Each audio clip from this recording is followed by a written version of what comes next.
मिला सर। आज से कम 10 साल हो गए जब से ऐसे ही पड़ा है घर।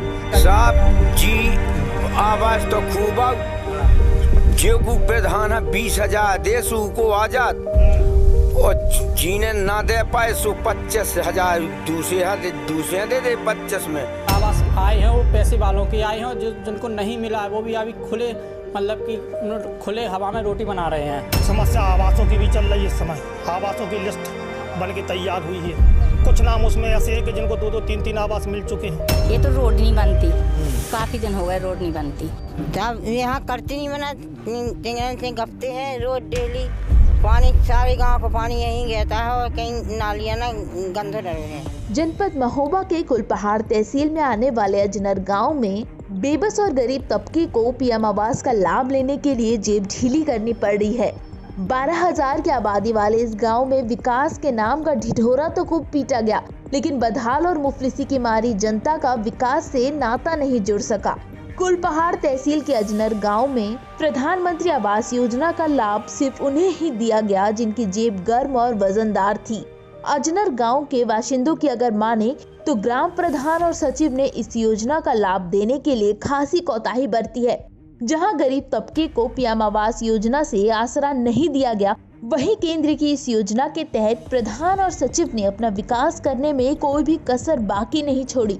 नहीं मिला सर। आज से कम 10 साल हो गए जब से ऐसे ही पड़ा है घर। बारिश आती है, बड़ी परेशानी पड़ती है, घर में गेरा चुंगाना चूते हैं।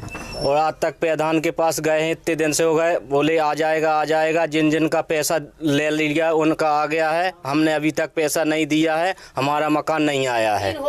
सर बहुत मुश्किल से कटता है, पूरी रात जागते हैं, गेरा पानी गिरता है, अलूचते हैं कटुंजन से बातन से। साहब जी आवाज तो खूब जो प्रधान 20,000 देशु को आजाद और जीने ना दे पाए सो 25,000 दूसरे दे 25 में और 20 वालों ऐसी बैठू रात सब किसे का न कोई सुन भी वालो आ न कहवे वालो आ और सुन भी वालो है तो कोई कहवे वालो नहीं है। पंचायत सचिव और ग्राम प्रधान की मिलीभगत के चलते ज्यादातर गरीब परिवारों को पीएम आवास योजना का अपात्र बताकर उन्हें इस लाभ से वंचित कर दिया गया है। इस गाँव के कुछ परिवार ऐसे भी हैं जिन्हें सर्द रातों में और बरसात के मौसम के दौरान खासी मुसीबतों का सामना करना पड़ता है। कहने को तो प्रधानमंत्री आवास योजना सिर्फ और सिर्फ गरीब तबके को सुकून भरी जिंदगी देने के उद्देश्य से बनाई गई थी, पर भ्रष्टाचार ने इसे भी अपना निवाला बना डाला। हाल ही में आई पीएम आवास की नई लिस्ट में भी भ्रष्टाचार का बोलबाला साफ तौर पर नजर आ रहा था। योजना के तहत चुने गए ज्यादातर परिवार अपात्र के पायदान पर खड़े होने के बावजूद भी पात्र घोषित कर दिए गए हैं। कुल मिलाकर कहें तो जो तबका इस योजना का वास्तविक हकदार था, उसी गरीब तबके के हक पर डकैती पड़ती हुई नजर आ रही है।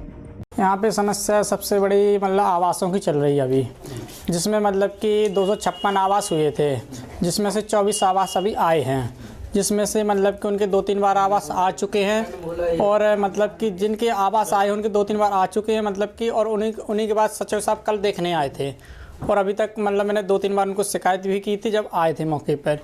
फिर मैंने मतलब एसडीएम साहब से भी एक बार मौके कहा तो एसडीएम साहब कह रहे थे हम देख लेंगे, तो अभी तक कोई मतलब उस पर रिस्पॉन्स मुझे मिला नहीं है। हाँ, ये बात बिल्कुल सही है कि जो मतलब कि आवास आए हैं वो पैसे वालों के आए हैं और जिनको नहीं मिला है वो भी अभी खुले मतलब कि खुले हवा में रोटी बना रहे हैं। खुले उनकी बाउंड्री वाली मतलब मकान गिर चुके हैं और उनके लिए सेक्रेटरी साहब या मतलब ग्राम प्रधान कहीं ना कहीं तो झोल कर ही रहे हैं, या तो पैसे का लोभ है या तो कहीं कुछ बात है, नहीं तो अब तक तो उनका आ जाना चाहिए। 10 साल से हो गया, 20 साल से देखते हुए। समस्या आवासों की भी चल रही है। इस समय आवासों की लिस्ट बन के तैयार हुई है। कुछ नाम उसमें ऐसे हैं कि जिनको 2-2, 3-3 आवास मिल चुके हैं, फिर भी उनका नाम अभी भी सम्मिलित है। और कुछ जो वास्तविक पात्र हैं, जैसे यहाँ एक मेरे संगी जयपाल राजपूत, अभी उनका मकान आप दिखवा लीजिए तो वो वास्तविक आवास के पात्र हैं, लेकिन ऐसे लोगों को आवास नहीं मिल पा रहे हैं। उत्तर प्रदेश के इस गांव में कीचड़ भरे रास्ते से गुजरना आम आदमियों के लिए अब दिनचर्या बन चुकी है। विकास की दुहाई देने वाली योगी सरकार में भी इन बदहाल रास्तों की खस्ताहाल सूरत बदलती नजर नहीं आ रही है।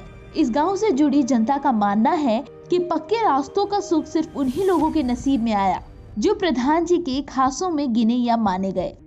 ये तो रोड नहीं बनती, काफी दिन हो गए रोड नहीं बनती।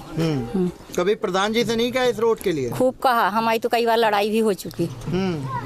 क्या कहते हैं वो जहाँ रास्ता है, जहाँ रास्ता नहीं बनवा रहे, और जहाँ रास्ता नहीं है वहाँ रास्ता के लिए फिर रहे।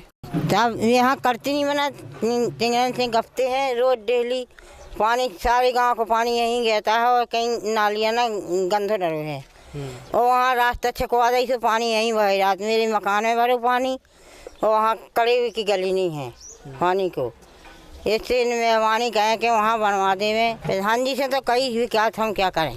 जनपद महोबा के कुलपहाड़ तहसील में आने वाले अजनर गांव में आज भी पक्के सड़कों पर दूषित पानी बहता रहता है। गांव को विकासवादी बनाने के लिए इस ग्रामीण अंचल में सीसी रोड तो बनवा दिए गए, लेकिन दूषित जल के निकास का ना तो कोई रास्ता बनाया गया और ना ही उसका कोई प्रबंध किया गया, जिसके चलते घरों से निकलने वाला गंदा पानी सीधा सड़कों पर बहता हुआ विकास की खोल पोलता नजर आता है। गांव के लोगों द्वारा कई बार इसकी शिकायत भी की गई, लेकिन अभी तक इसका कोई भी प्रबंध नहीं किया गया है। माननीय मैं मुख्यमंत्री जी का सम्मान कर रहा हूँ। योगी सरकार का जो घर घर में शौचालय के लिए भी कहा है कि मतलब अपात्रों को मतलब पक्का मकान मिलेगा, लेकिन इनकी मतलब कि ऊपर तक शिकायत नहीं जा पा रही है। ये लोग मतलब गांव में कोई मतलब इनका छोटा नेता है या बड़ा नेता है, लोग शिकायत नहीं कर पा रहे हैं। ऊपर तो सब अधिकारी भ्रष्ट हैं, यहाँ से लेकर ऊपर सचिव भ्रष्ट है। इन लोगों को सूचना मिल जाती है तो इनको रिस्पांस देना चाहिए। और गंदगी के बारे में आपने देख ही लिया, फुटेज भी निकाला है कि मतलब कि लोग बाग विकास कितना हुआ, कि लोग बाग पैरों में चल के विकास बह रहा है, कहाँ बह रहा है, नालियों में बह रहा विकास। अभी आप देख रहे हैं वर्तमान में मैं निकल के आया, बड़े मुश्किल से अपनी गाड़ी को निकाल पाया। इसकी शिकायत भी कई बार की गई, लेकिन समस्या का कोई भी समाधान नहीं हो पा रहा है। यदि ज़्यादा शिकायत करते हैं तो जो प्रधान है या अन्य जो गांव के लोग हैं उल्टा आरोप लगाते हैं। बुंदेलखंड के महोबा जनपद के अजनर गांव में आज भी इज्जत घर अधूरे पड़े हुए हैं। एक और केंद्र और प्रदेश सरकार द्वारा जहां गांव को स्वच्छ और साफ सुथरा बनाने की कवायद चल रही है, वहीं इस गांव में शौचालय भी भ्रष्टाचार की भेंट चढ़कर आज भी अधूरे पड़े हुए हैं। सरकारी कार्यवाही और लिखा पढ़ी में भले ही जनपद को ODF घोषित कर दिया गया हो, लेकिन अधूरे पड़े इन शौचालयों की नंगी तस्वीरें कुछ और ही सूरत बयां करती हैं। अधूरे पड़े इन शौचालयों के चलते आज भी गांव के बाशिंदों को खेत की तरफ रुख करना पड़ता है। कुल मिलाकर कहें तो स्वच्छ भारत अभियान के तहत बनाए गए इन सरकारी इज्जत घरों को ना तो आज तक इज्जत मिल सकी है और ना ही सम्मान। मोदी ने घर घर बनवाई थी शौचालय, हमें या बूढ़े आदमी कहाँ जाइए, मर रहे हम सब ना।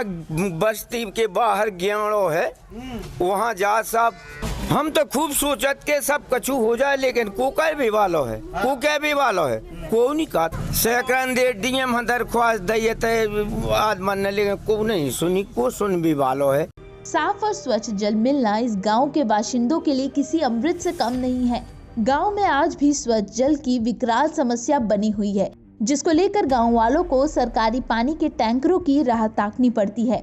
गांव के कुछ घरों के बाहर सरकारी टंकी लगाई गई है, पर क्या मजाल कोई आम आदमी इस पानी का तनिक भी उपयोग कर सके। गांव के ज्यादातर कुएं सूखे और हैंडपंप खस्ता हाल पड़े हुए हैं, जिसके चलते गांव के निवासियों को हर दिन जद्दोजहद करनी पड़ती है। ग्रामीणों का मानना है कि अगर जल्द ही समस्या का निदान नहीं किया गया तो भविष्य में और भी बुरे हालातों का सामना करना पड़ सकता है।